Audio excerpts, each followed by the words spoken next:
You're listening to A Recession, written and read by Ballerscheff. If you'd like to read along to the stories that I read on this post, you can find a link to that in the description, and as always, remember to like, share, and subscribe. It was 4 o'clock in the afternoon. He had so far seen exactly 3 other cars on the road in the last hour. Little irritations rattled around in his head. The most vivid was also the most recent.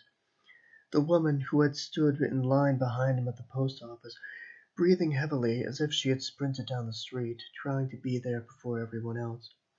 The calm he now felt redeemed the time he had waited and endured that annoyance. What had gotten Jordan out of the house was the arrival of a package and how beautifully the sun had come through the clouds since the day's much foggier morning. Without that, he would have put it off. His interest in the mail wasn't that great. On the way back, he stood the package upright in the seat beside his and buckled its seatbelt. He slowed at the curve of the road, slowed almost but not quite to a stop, to admire the lake and how it mirrored the sun.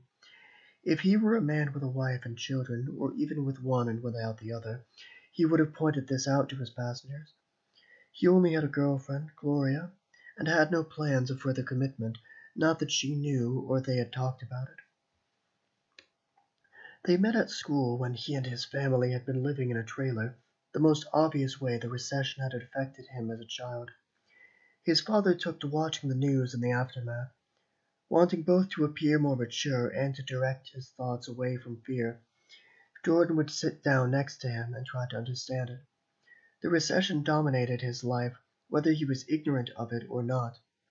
The fear that seized him revolved around his family, quote, losing everything, as his father sometimes said they would. Well, Jordan thought, the bank had already taken their house, so what else was there? What did his father mean when he said everything? This was a loss too great for Jordan to really imagine, but that was the word his father used. It fit such a serious disaster precisely because it was vague. When Jordan asked what was happening, his father tousled his hair and said a lot about mortgages and repo men, and that's why they took our house. That last thing was all Jordan understood, and to prevent it, he had pathetically offered up his wallet, full of his 15-year-old's allowance, in a gesture more childishly innocent than Jordan himself was at that point in time or at any other. If he had seen someone else do it, he'd have been embarrassed on their behalf. He pretended it was an immediate reaction, not a calculated show of affection, and his parents seemed to receive it as such. Only afterwards did he have any doubts about that. Jordan knew, even then, that there was nothing he could have done.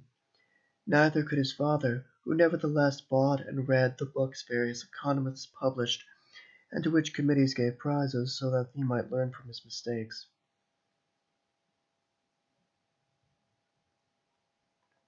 Cramped as they were in their new home, each of them still staked out a room for themselves from the little space they had. His father kept the book he was reading on his bedroom table, marking his place with $1, as he always did. Jordan said he shouldn't do that, money being tight and all. He was looking for something to fix, and his father knew it. He replied that $1 made no difference. Neither thought it necessary to bring up the incident afterwards. Jordan tried to read those books soon after his father did, and failing, tried again with more success a few years later.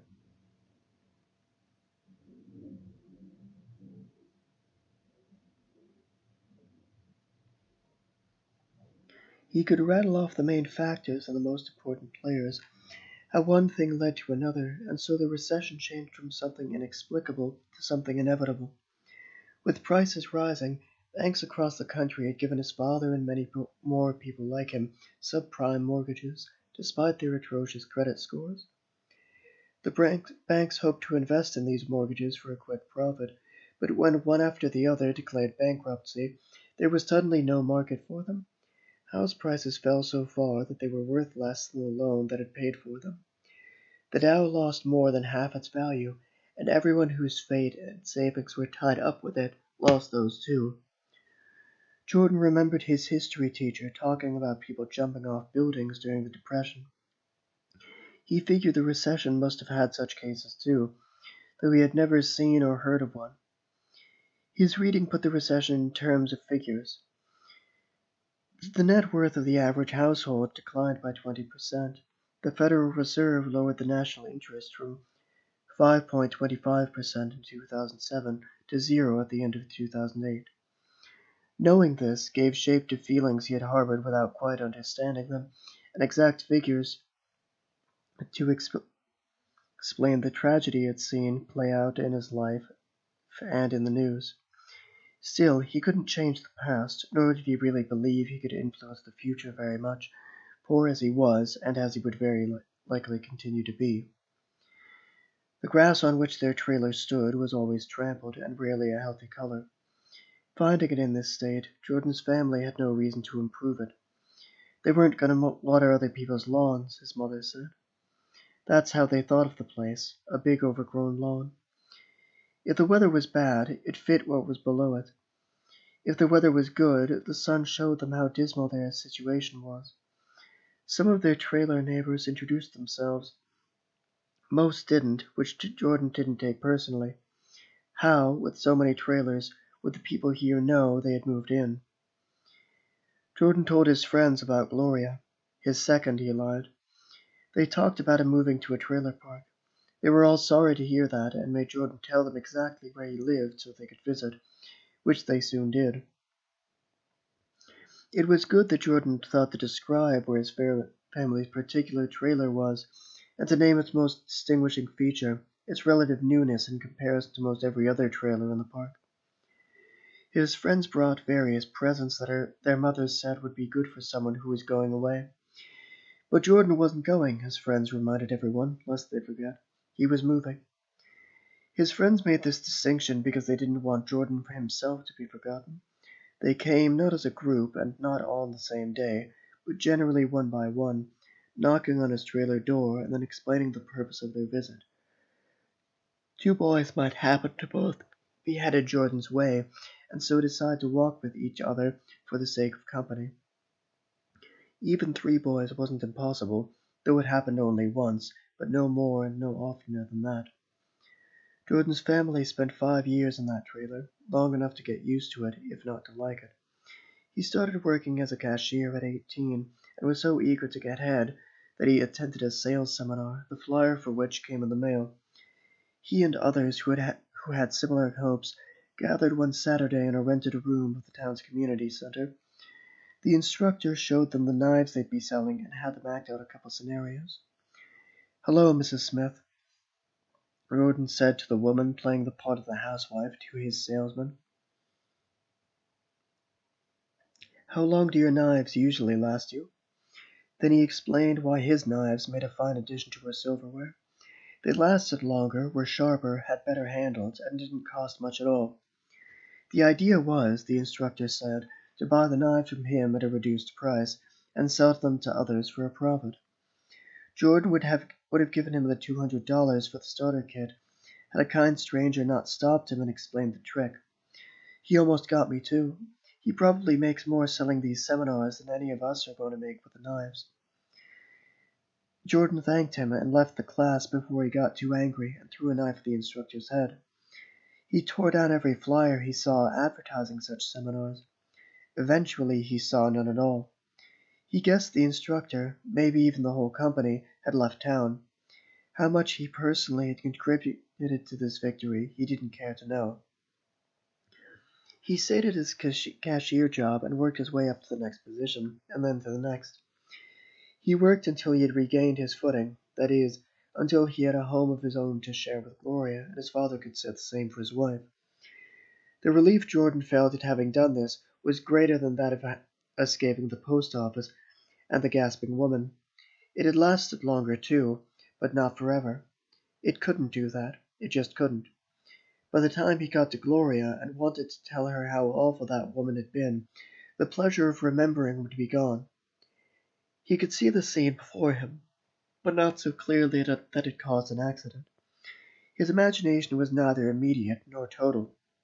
It wasn't a vision, or was only rarely a vision. He needed something to set it in motion. He liked that Gloria hadn't held his circumstances against him. She took him to visit her family after he had taken her to see his own and the trailer they were living in. Though she didn't put him on show as a poor victim of society, she made it clear that he was a good person in a bad situation.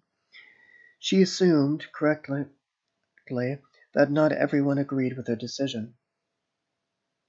But once she came to his defense against the attacks she knew her family wanted to make, there was a change in the air, and they decided it wasn't worth it.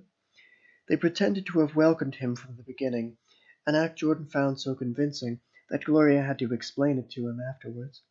He took the news well. If they were willing to tolerate him now, and they hadn't before, that was an improvement. Gloria's parents said they were as middle class as Jordan's, but it seemed they were managing much better than most people he knew. Jordan didn't ask how they did it, and yet they told him in detail. He knew some of it already from his father's books. As Gloria's parents told it, the recession was a time when the smart investors saw what was coming and the rest lost out. This was true in principle, Jordan admitted. Any disaster will have those who can bear it better than others, but never before had anyone framed it in terms of what his family deserved. Gloria's parents were taken aback and insisted they had never said that. They hadn't said anything about anyone except themselves. He disagreed with them more politely than he wanted to. More politely than he should have, he later said to Gloria when they were alone. He replayed the evening's conversation for her almost entirely, asking her without ever waiting for an answer if she could believe her parents were really like that. It was useless to remind him she had heard them as well as he had. She waited until he was finished and had relieved his pent-up frustration, then told him she would speak to her parents about it. Jordan received no apology, but neither did her family insult him again, even implicitly.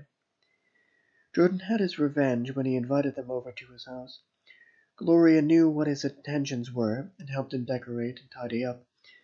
Gloria's parents followed them from room to room, giving them nothing but compliments on what he had done with the place, which wasn't much.